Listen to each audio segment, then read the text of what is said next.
Hello, everyone. Thank you for joining us on Tamara Leigh's Trend On with my co-host, Brent Hamachek. Hey, Brent. Hello, Tamara. How are you? I am doing well, but sad that it's fall. And it is fall, but there's big breaking news as we record this show. Big breaking news.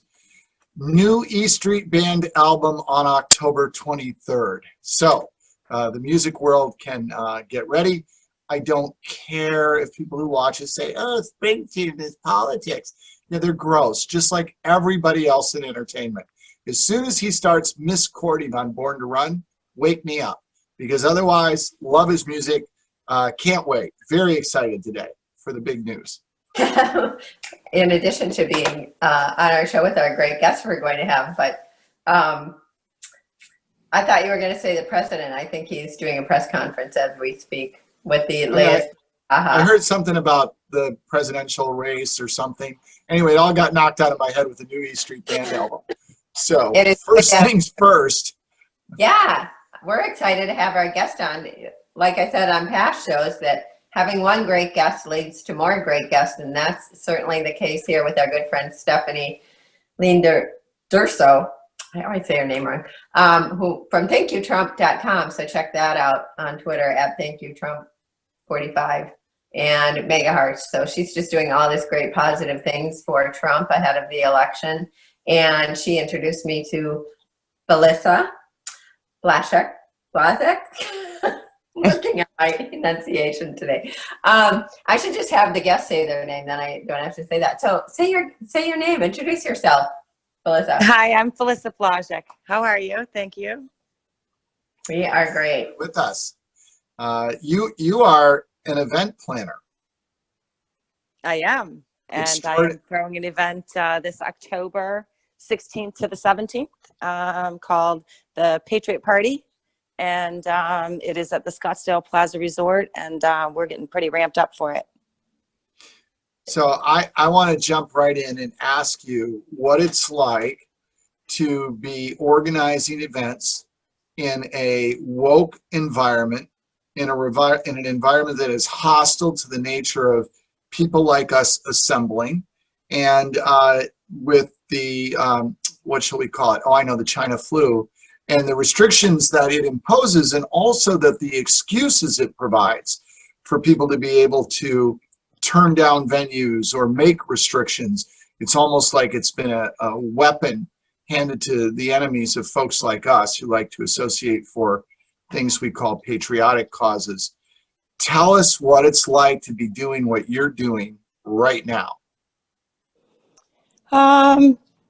I don't know that I am negatively affected because of the COVID-19 and impacted the way that all other businesses are, because part of what I'm doing is throwing a party in God's name, Psalms 33, right?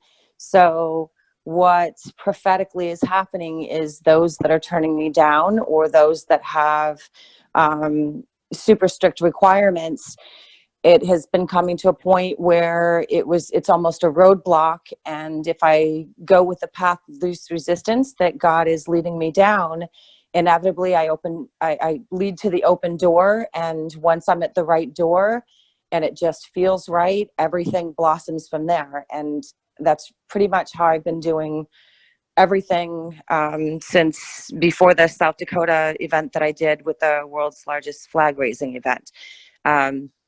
I mean, it doesn't stop the roadblocks from happening. There's still, it seems like the devil, will throw a lot of roadblocks in the way. But my saying is, there isn't a brick that you can't throw at me that I can't catch, even if my arms are full of bricks, because it's all divine will. So what is meant to happen happens, and it's just about keeping our faith. I believe that inside of each one of us, we're all finding this renewed power.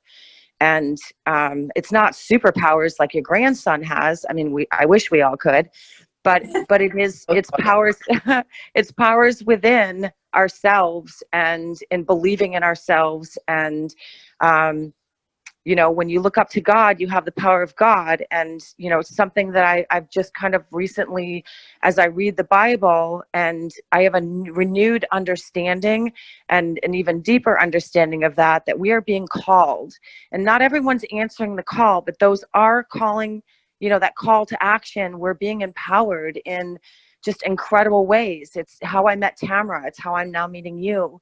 We're being connected together, and it's pretty incredible. So as far as how is COVID-19 affected, yeah, it rattles my nerves, and I'm worried about how many people will get on a plane and fight with the masks in order to get to the destination. But I wouldn't choose a resort or a location that isn't 100% support of our constitutional rights and can identify the difference between an order that is somewhat illegal and Right. constitutional law and the cities that are standing behind it. Even Trump calls Scottsdale, Arizona, cherry red. It was strategic. Although I did try for a resort, and I won't say very much about that because I don't believe in putting other people down, but there was a resort in a city close by, let's just say that. And it was unbelievable, like breathing water, dealing with them and explaining to them what I wanted and the parameters that they were putting on me. And they even wanted people to be paying $50 a day for resort fees, even if I was willing to try to negotiate them down for a water park that was on their property that wasn't even open. Right. That's craziness. It's crazy. And the Yeah. logic, the lack of logic. And then the contract came back, and the contract had all kinds of hidden numbers in it. And it's interesting, to this day, they're still calling me weekly, asking me how's everything's going. They're going to try to come to the Patriot Party at the competitor's venue, hoping that maybe the next time around, they won't be so stupid. And I mean, I think this is going to be the story this time next year. Is you could have been there. You could have helped change, but instead you were part of the problem. And look at where you are now. For all of you news media, you guys are out there speaking the truth. Where will CNN be in next year? Hopefully You're going to be trading spots with them. Right. Yeah. Well, when I truly believe this. Yeah. When we were talking, I thought of with your Patriot Party planner, and you said something about being the base and giving the base cheerleader. Yeah. Yeah. I just throw you guys up. You guys are the high flyers. Yeah. I thought of Proverbs. I'm going to steal back a slogan from Nike that says, just do it. Because it originally Proverbs 16:3 says, commit your works to the Lord and your thoughts will be established, which is one of my favorite ones of you just do something. When God calls you to do it, you do it. And then he aligns your mindset with the actions, not the other way around. And this struck me as that kind of person who's like, okay, we're going to do this. We're going to make it happen. And then everything comes together as you're doing it. So what was your motivation in starting this, and how long ago did you do that with starting it? I would say probably around COVID-19. It became really, really disturbing to me what was going on. And I was doing a lot of research and discovering a lot of issues that perhaps I wasn't aware of in the past within our government, within our institutions, within, basically the 7 spheres of influence. I've always questioned the media, and it was... For our audience, really an intelligent audience. Thank you, audience, for always, joining us and being more in the know than most. But on the chance it gets shared with someone, what are those 7 spheres of influence? So the 7 spheres of influence to me, and what I am trying to rally around, are organizing people underneath education, family, faith, business, government, entertainment, and media. And underneath all of those are health and medical, because health and medical touch each one of those. So it doesn't even get its own sphere. It's almost like it's that, it's that magic bridge that kind of brings it all together. And, you know, when you look at each one of those facets and how they affect all of our decisions and our daily lives, you know, that's where we really need the counteractive. And we have a entirely grassroots movement that is not supported by our government, that people who are not supporting our constitutional rights are trying to take away. And all of these people want to do something. They all wanted to go to the fireworks at Mount Rushmore. But there's a limited amount of tickets.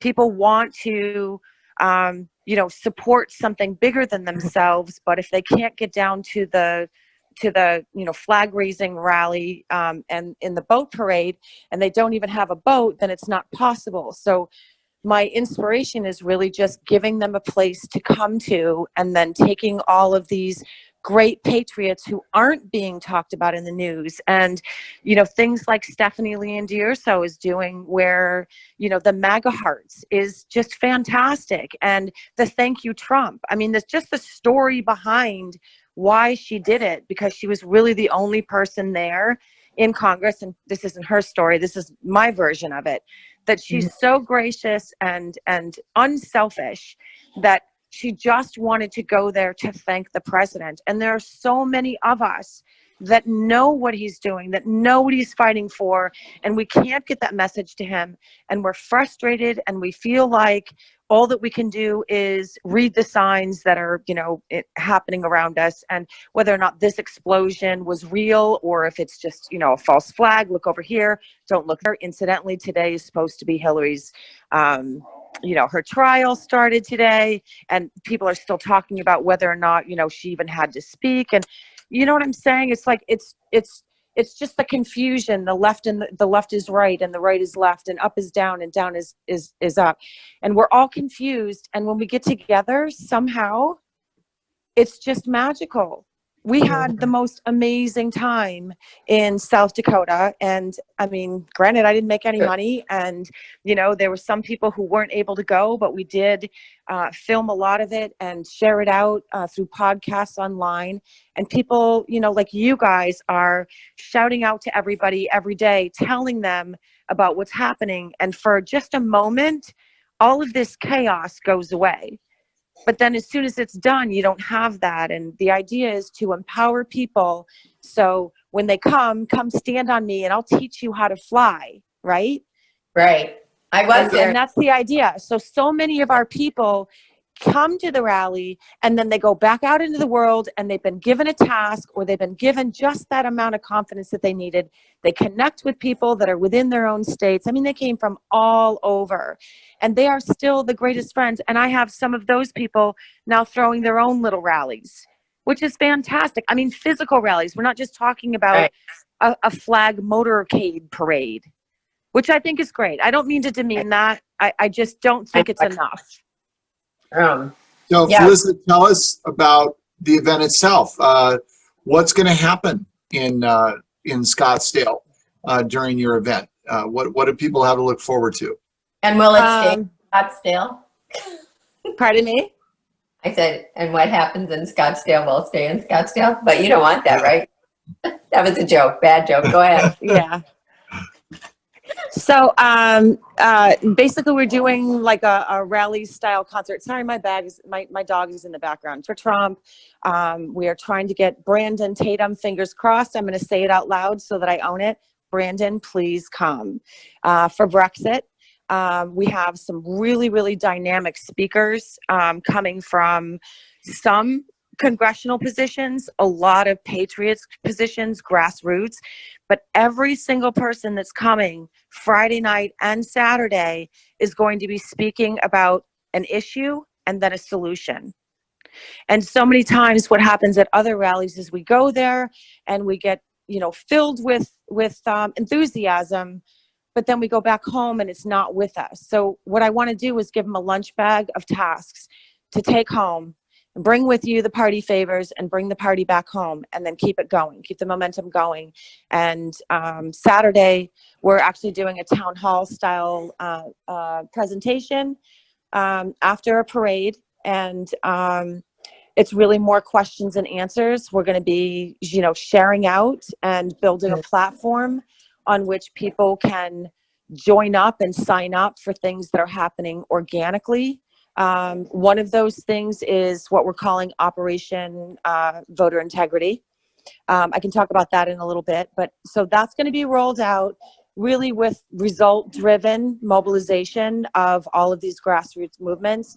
And again, for, us to, or the platform of the Patriot Party to be the springboard for any of the rising stars who have something really important to say and may not have a super large platform already.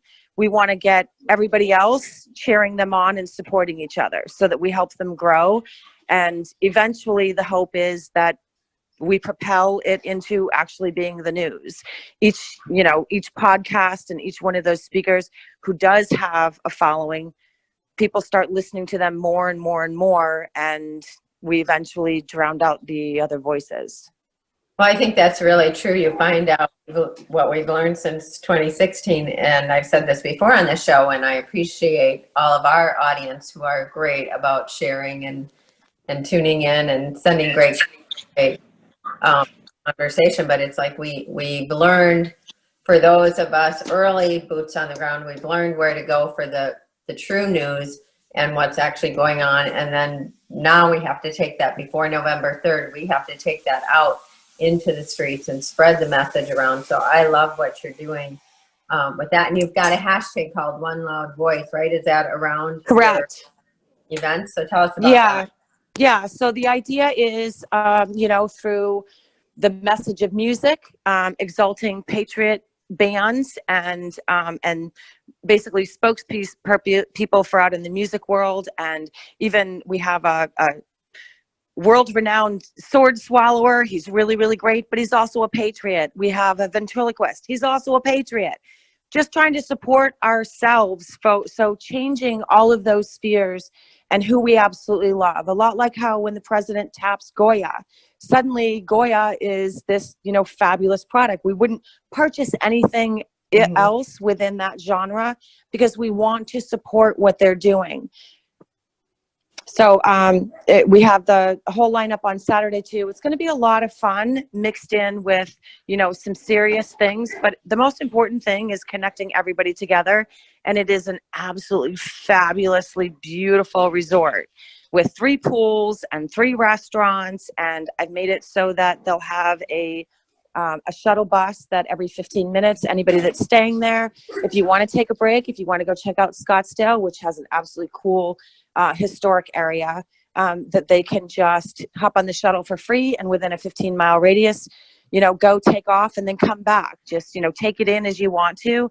But it's really about just joining everybody together in a time in life where they're trying to separate all of us. Feliza, what do you anticipate with regard to protests and other efforts to sort of disrupt what's going on in Scottsdale during your event? Well, I really don't. So the way that I handled it when we were out in South Dakota was that I ensured that I had a private venue. We had security, and I made sure that it was within an area and owned by a company that understood what we were about. So as far as rules and regulations, with COVID-19, I'm trying to say it as gracefully as I can, but the archaic and illegal COVID-19 rules with regard to, some masking. What's that? On our show, Brent wants to call it the China flu. So we do. Yeah, the Wuhan flu, which, when did it become COVID-19? One day we just woke up and everyone was calling it COVID-19. Well, the New York Times told us what to call it. So, and they're all quite wonderful. And then the Mockingbirds just all did it in the same day. It was like toilet paper. What if they told us to all go out and get nail polish? Right. It's sort of, we would have no nail polish for our nails right now, Tamara. For no other reason than because the media told us. Well, there's a fun digression on that to show how true that point is. Here in Illinois, recently, our governor, who has never missed a meal, in fact, he even got some that he wasn't supposed to have, apparently, issued an order that relates to eating, and that is that even when you're outside at a restaurant, you have to wear a mask when the server comes up to your table, because apparently servers were dropping over dead, like almost like flies with an insect strip. So now you have to pull your mask up when you order, even if you're outdoors. What's interesting about that is that there were a whole bunch of folks, I know more than a handful, who had been out dining just prior to that and not pulling up a mask before a server came over, and then started to pull up the mask and would say to other people at the table, well, we have to do it to protect the servers. Well, what they were doing when they were eating out one day prior wasn't any different than what they were doing now. It's just that the government told them to. And so suddenly it was a good idea. But the day before it wasn't a good idea because nobody told them it was a good idea. This is the sort of mindlessness that we have out of people that are more like sheep than lions, of course. Please continue. I just love irony. Well, I agree with you wholeheartedly. It just doesn't really make a lot of sense to me. My favorite picture that I've ever captured was when I was leaving South Dakota, tears in my eyes, and just really, really sad, the feeling of freedom and meeting all the patriots and just that unity feeling, and knowing that I was going to be going back home to, probably a much more stifled atmosphere where, we were still fighting these ridiculous rules. There was a gentleman that had on a mask, and he was sitting there obedient, and he had torn out, literally with his fingers, you could tell by the markings, he had torn out them around the mouth. So he was protesting. It was absolutely hilarious. And I thought, yeah, because, they're saying that we have to wear a mask, but they're not explaining anything that goes along with it, that we're breathing our own carbon monoxide, that, it's just ridiculous. But it was my favorite because good for him for being that person to stand out. Now, I'm one to stand for my rights, but I'll admit, when I got on the plane, I just peacefully put on my mask and went about my business. Do I know why? Was I resentful for it? Yes. But there's so many people out there who are just like you said, they're just doing it because they're told to do it without, without really giving it any question. And so, when I choose a venue, or when I anticipate that maybe, Black Lives Matters would be there, I support Blacks. I don't support Black Lives Matters because their movement has been hijacked by Antifa. And I've had this conversation with, a lot of people that are advocates for Black Lives Matters, showing them, did you know that your movement was advocated for this? Did you know that when I see you, I see masking tape over your mouth when your mouth, your cover has Black Lives Matters on it, because all lives matters, and you're going for an engineered racism here. Right. How will you? I was one of the only white cheerleaders growing up in Chicago. Don't tell me that there was racism with me growing up, because there wasn't. Right. Didn't realize you were from the People's Republic of Chicago. I am. I was from Chirac. Yes. I live in the suburbs, trying to survive and hang on. I'm curious, you had a gathering in South Dakota. You're having one here.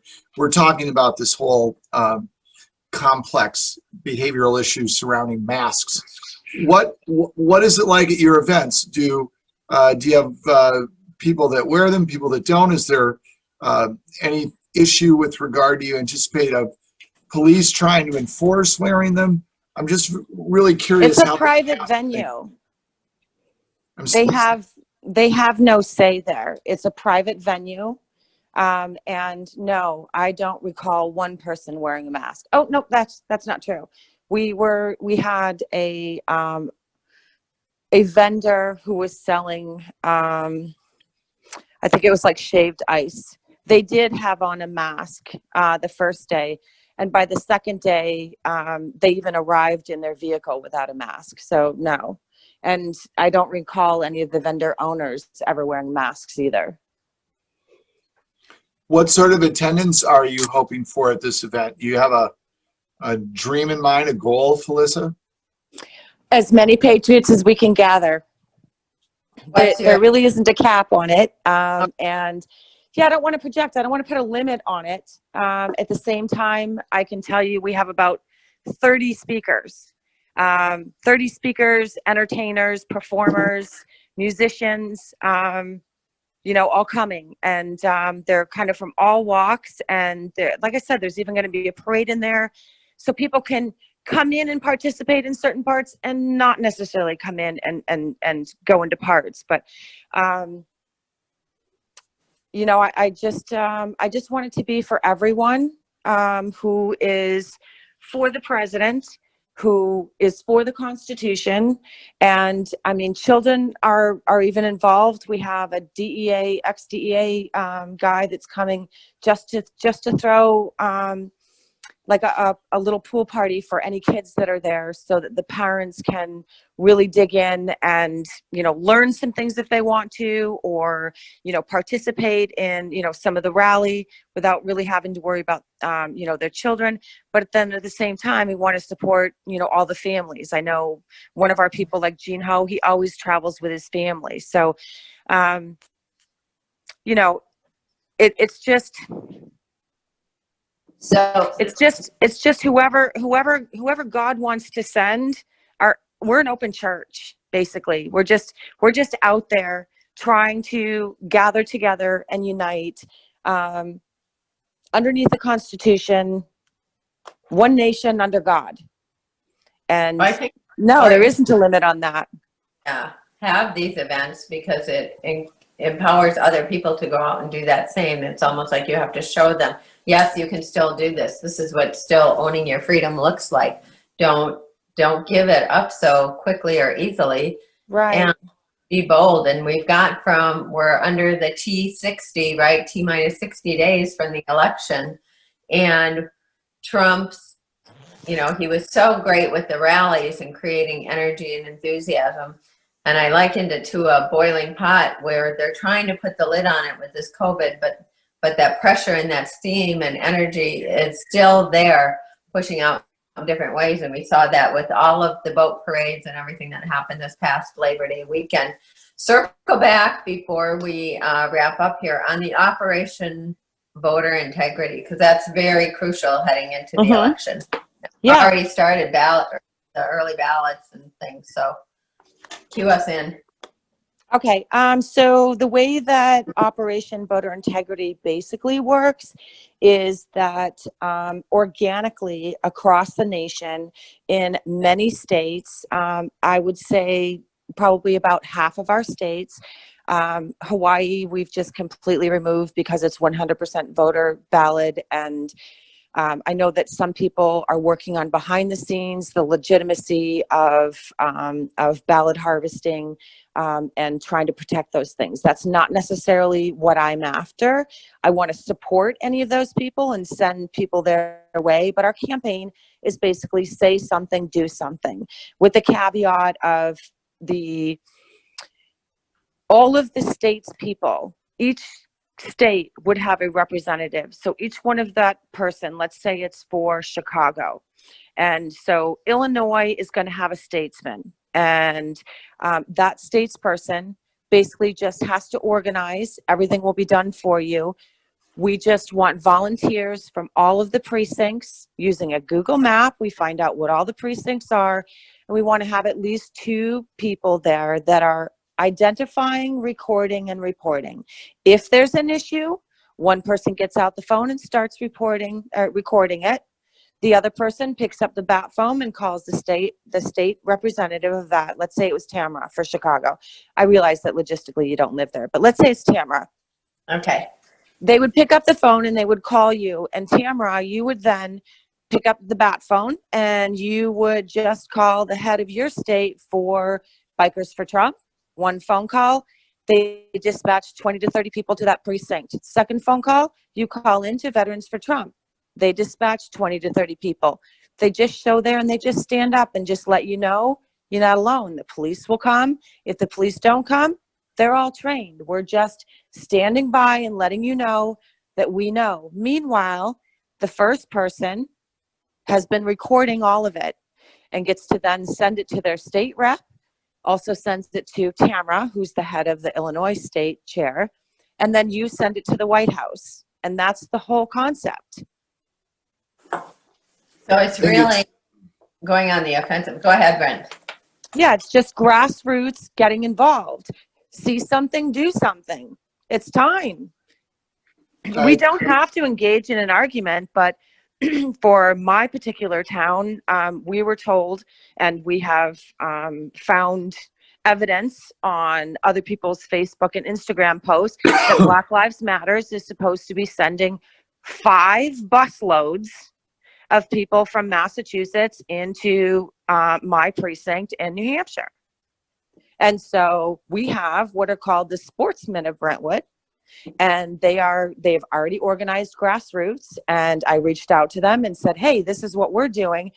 How about if you just pick up the bat phone and you call me as a state rep for New Hampshire under the Patriot Party, and if you need my help, I'll dispatch it. And then I've already connected with the Veterans for Trump and the Bikers for Trump. And it just takes one phone call and then they dispatch downward. We're just engaging the good old fashioned mom tree phone, except that it's actually all patriots. Yeah, it's very important for people to understand the effort you're organizing is terrific, and it's very much needed. This idea of voter suppression and intimidation, it's really a function. We always get blamed for it. We have nothing to do with it. It's almost exclusively. Absolutely not. I want you to cast your vote. Right. It's almost exclusively the domain of the other side. And the thing that people really ought to understand is that if you believe for a moment that the other folks are concerned about our country and love it as much as you do, here's a question. Why, in the time when our nation is as torn apart as it's been since 1860, why are they trying to do things to disrupt a peaceful, orderly election? Why? That should be the last thing they wanted to do. If they really were concerned about the country, they'd be trying to make sure this event, this election, was as non-controversial as possible, because without that, things will only get worse. And that's exactly what they're trying to do, because they want things to get worse. So they don't love your country as much as you do and just love it differently. They want to tear it down. And this is evidence of that. I agree. And it's alarming. And I'm not sure if you guys were able to read a piece that I think it came out, don't quote me, I think it came out in the New York Post, but it was, Tamara, I might have shared this with you even because I was so alarmed. I know that I shared it with Stephanie. It was a podcast. I'm trying to think who it was. But they were basically talking about the 3 prongs of a meeting that was held by George Soros this summer. Beknownst to us, did you know that they had like a Bilderberg meeting this summer? I didn't. Yeah. So that. Yeah, it comes out in the New York Times that there's these 3-prong approach. 1, if Biden loses, they won't protest. Okay. Number 2, if he does lose, they don't even acknowledge that Trump is going to win. If Biden loses, no mention of Trump winning, already starting the narrative. If he loses, then they're going to take all of their Democratic politicians and send them to Washington, and they're going to lobby against using anything except for the Electoral College, and then their military is going to take care of the rest. Huh? What do you mean the military? What?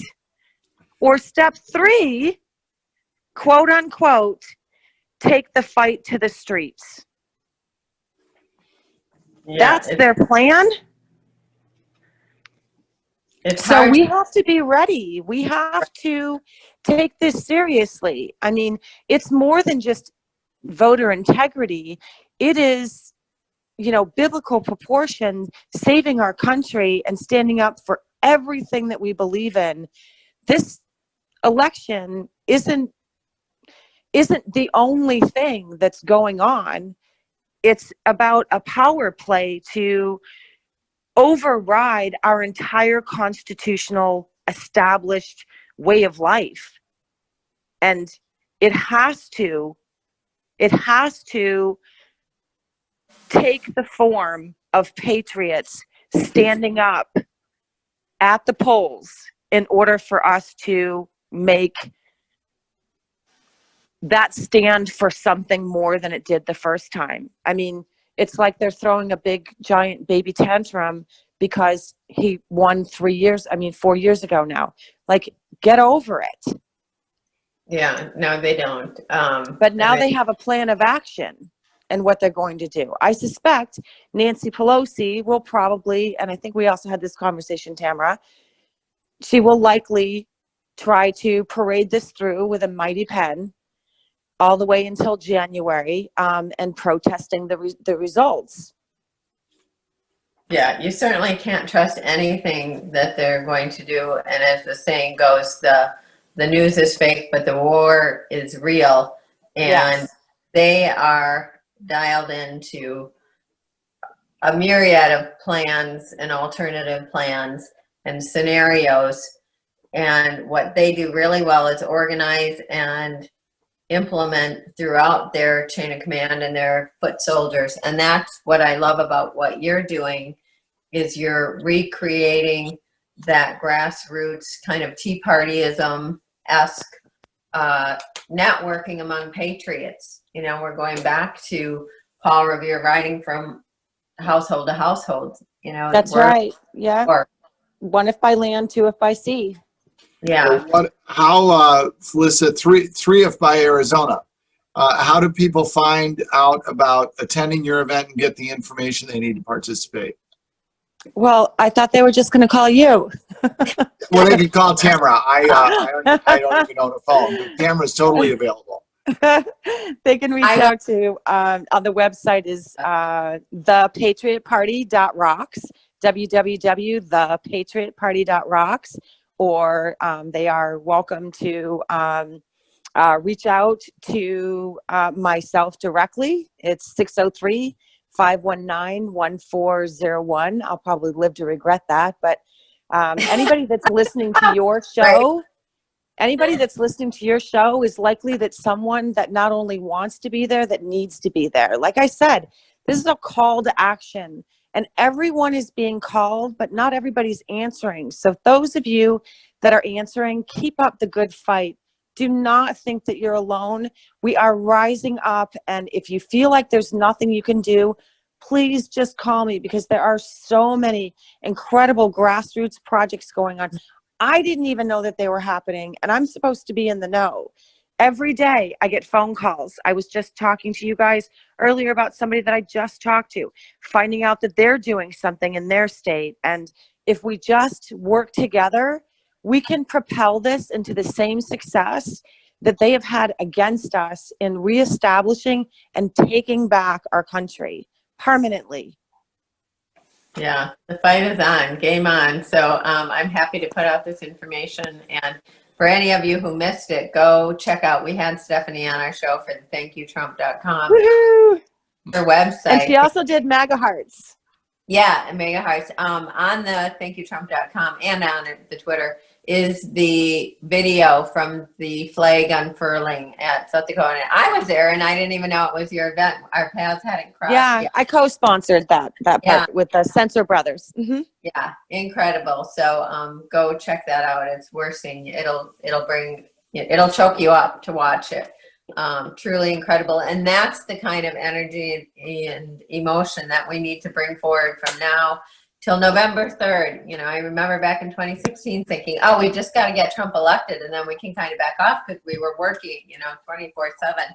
And it's been nonstop because the left is relentless. They do not quit. They do not surrender.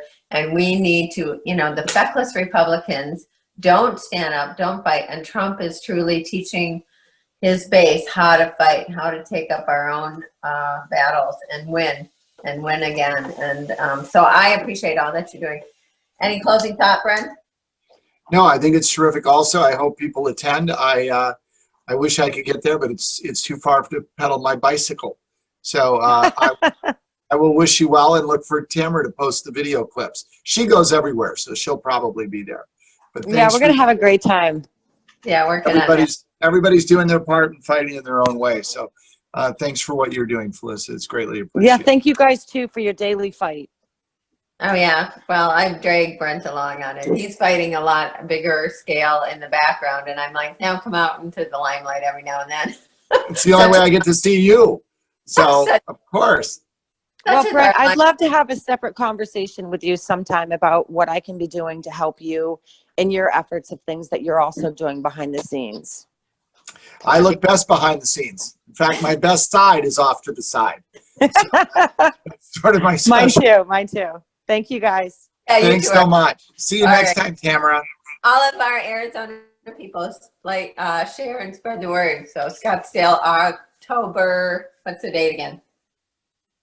October 16th to the 17th, although I have the $100 off the normal winter birds rates for Arizona. And then I also comp the resort fees for the entire week. If you want to come early in vacation or you want to stay later, come on, everybody's welcome. And if anybody misses the event on October 16th, to the 17th. At least you can buy Springsteen's new album on October 23rd. See you next time, everybody. Bye. Bye.